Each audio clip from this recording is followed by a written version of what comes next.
Welcome to this explainer, everyone. Today, we are unpacking a really wild convergence of international World Cup hype and, frankly, some absolutely massive transfer market economics. We're talking bold tournament predictions, deep tactical breakdowns of the defending world champs, and a front office dilemma that could literally reshape European club football. If you're into the nitty-gritty strategy behind the beautiful game, you are in the exact right place. Okay, let's dive into this.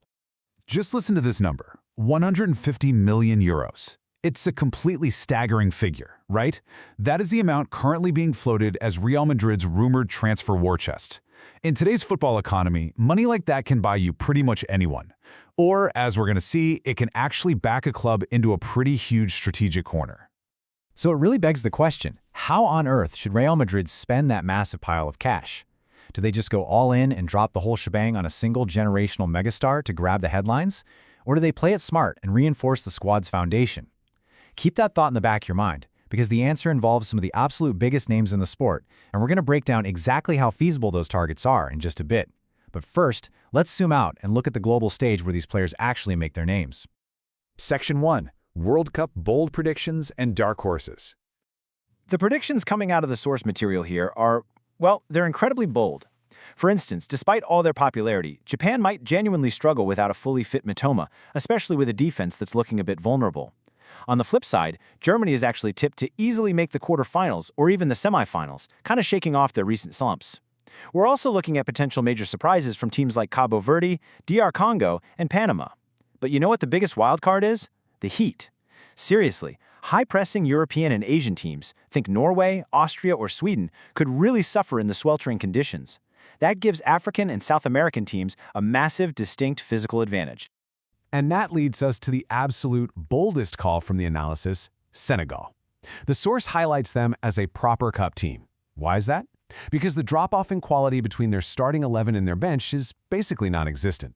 They've got an elite defense, a super versatile midfield, and exactly the kind of gritty balance you need to make a really deep run. Honestly, they could potentially replicate Morocco's historic 2022 surge all the way to the semis. Which brings us to Section 2, the €50 million transfer dilemma. Okay, before we start spending that $150 million, we have to officially rule out the impossible targets. PSG has made it crystal clear that Vitinha and João Neves are the absolute core of their project. They are completely untouchable. And Crystal Palace? Well, they've practically slapped a €200 million go-away price tag on Michael Olise, proudly coming out and saying they are not a selling club. So, yeah, we can cross them right off the board. So, who exactly does that leave? If you've got €150 million burning a hole in your pocket, the realistic megastars mentioned are Julian Alvarez, Victor Osimhen, and Enzo Fernandez. You really have to weigh Osimhen's massive €130 million release clause or Alvarez's rumored $90 million valuation against what they actually bring to the pitch.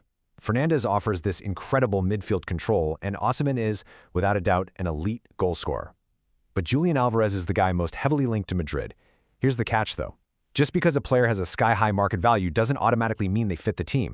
Let's explore that in Section 3, Tactical Fits and Feasibility. Take a look at this Alvarez dilemma. Is he a generational talent? For sure. He's an elite forward and a proven winner. But take a second to think about Real Madrid's current attack. You already have Kylian Mbappe. You have the young sensation Endrick coming in. You've got Jude Bellingham pushing up, and you have Rodrigo. If you drop $150 million on Alvarez, where is he even going to play? Sticking him out on the right wing is literally a complete waste of his talent. The tactical redundancy here is just glaring. It makes zero sense to hoard forwards when your attack is already overflowing. Which forces every top club director to ask themselves this critical question. Do you blow your entire $150 million budget on one shiny megastar who might not even perfectly fit your system? Or do you split that money up to build out some absolutely crucial defensive depth?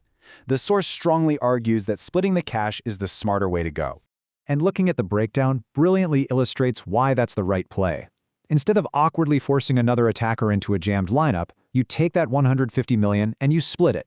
You invest, say, $80 to $85 million in a top-tier defender like a Joško Gvardiol or Ricardo Calafiori, and guess what? You still have tens of millions left over to reinforce the rest of the squad. This stream specifically points to Ricardo Calafiori as a prime example. Valued right around that €80 to €85 million mark, he's a recent Premier League winner and just a phenomenal tactical addition for any squad that needs some serious defensive grit.